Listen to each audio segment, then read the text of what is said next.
এক মাস পানি না দিলেও মরবে না, ও বেঁচে থাকবে। এই গাছগুলোর দাম ছিল তখন 1000-2000 টাকা পিস। বছরে আমার এখান থেকে প্রায় 4 থেকে 5 লক্ষ টাকা সেল হয়। আসলে ক্যাকটাস মূলত আমি জব করতাম ঢাকাতে একটা প্রতিষ্ঠান, দীর্ঘ প্রায় 8 বছর করেছি। করোনাকালীন সময়টা থেকেই মূলত এই গাছের প্রতি, যখন আমি জব করতাম তখন তো আসলে সপ্তাহে একদিন বাসা আসতাম, তো অন্যান্য গাছ সপ্তাহে একদিন পানি দিলে নষ্ট হয়ে যায়। তো তখন জানতে পারি ক্যাকটাস বা অ্যাডেনিয়াম এই ধরনের উদ্ভিদগুলো সপ্তাহে একদিন যত্ন নিলে বেঁচে থাকে।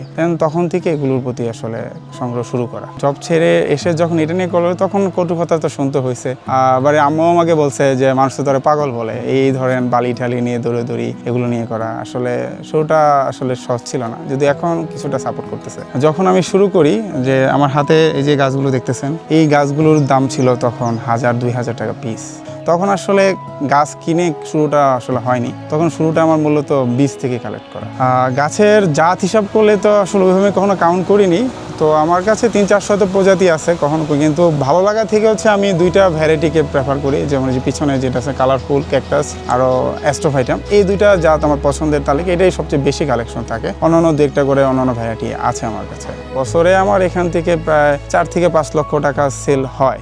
রোগবালাই ধরতে গেলে কম, মূলত রোগটা হয় হচ্ছে পরিবেশ। আপনি যদি পরিবেশ ঠিক মতো দেন, ও রোগবালাই নিয়ে বলতেই চলে। আপনি ক্যাকটা যদি পানি কম না দেন, রোদে রাখেন, ওকে 1 মাস পানি না দিলেও মরবে না, ও বেঁচে থাকবে। যেহেতু মরুভূমির উদ্ভিদ, এদিক দিয়ে হচ্ছে সবচেয়ে সুবিধা যে খুব কম যত্নে ওরা দীর্ঘদিন বেঁচে থাকে। যদি বলি বাংলাদেশে তো সকল প্রান্তেই আমার ক্যাকটাস যায়, 2-1 সময় তো বিদেশেও কিছু পরিচিত ভাই দেশ থেকে কালেক্ট করে নিয়ে গেছে, ইউরোপ কান্ট্রিতেও গিয়েছে আমার নিজের গাছ। পরাগায়নটা মূলত যেমন অন্যান্য গাছের ক্ষেত্রে স্ত্রী পুরুষ থাকে, কিন্তু ক্যাকটাসের ক্ষেত্রে এরকম না। ক্যাকটাসের ক্ষেত্রে পরাগায়ন করতে হলে একই গোত্রে 2টা ফুল লাগবে। 2টা ফুল হচ্ছে আপনার এরকম, এখানে একটা 2টা, যেমন এটাও জিমনোক্যালিসিয়াম, এটা জিমনোক্যালিসিয়াম। দেন এটা আমি কাটবো, কাটার পরে এটা আমি কাটবো।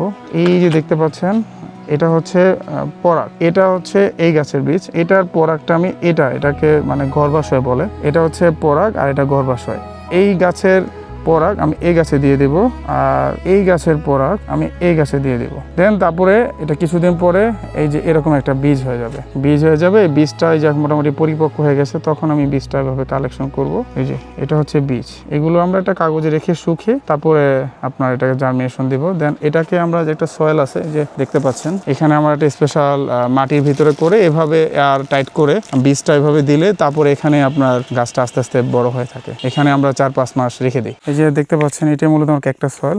এটাতে যেটা হচ্ছে আমার উপাদান হিসাবে হচ্ছে সিলেকশন, যে বালিটা আছে ওটা একটু ডাস্টটা ফেলে একটু চিনি গুঁড়া বা একটু বড় দানা সয়েলটা নিয়ে থাকি, ওটা নিয়ে থাকি 50 ভাগ। ইটের কুচির যে ছোট সাইজটা ওটা নিয়ে থাকি 10%। কয়লাকে ভেঙে টুকরো করে ওটা নিয়ে 10%। আরও যদি কেউ প্রিমিয়াম করতে যায়, যে সাদা সাদা দেখতে পাচ্ছেন, এটাকে বলা হচ্ছে পারলাইট।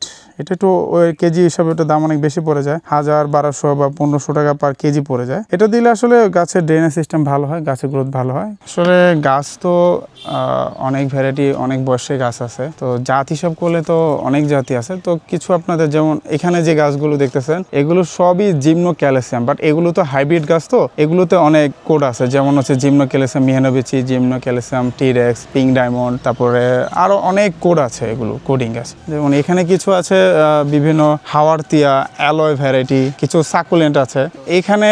এগুলো হচ্ছে সবগুলো হচ্ছে ফ্যারেলিয়ার ভিতরে অনেকগুলো প্রজাতি আছে। আর এখানে কিছু আছে, এগুলো হচ্ছে ম্যালো ক্যাকটাস, আরও বিভিন্ন ভ্যারাইটির সিডলিংস, আরও অনেক প্রজাতির গাছ আছে। এই যে আমাদের বৃক্ষ মেলাগুলোতে এখন অংশগ্রহণ করি, তো এখন মোটামুটি এখানে ক্যাকটাস ভাই, এই ক্যাকটাস, ওইখানটাতে গেলে অনেকে ক্যাকটাস বলে এই করে।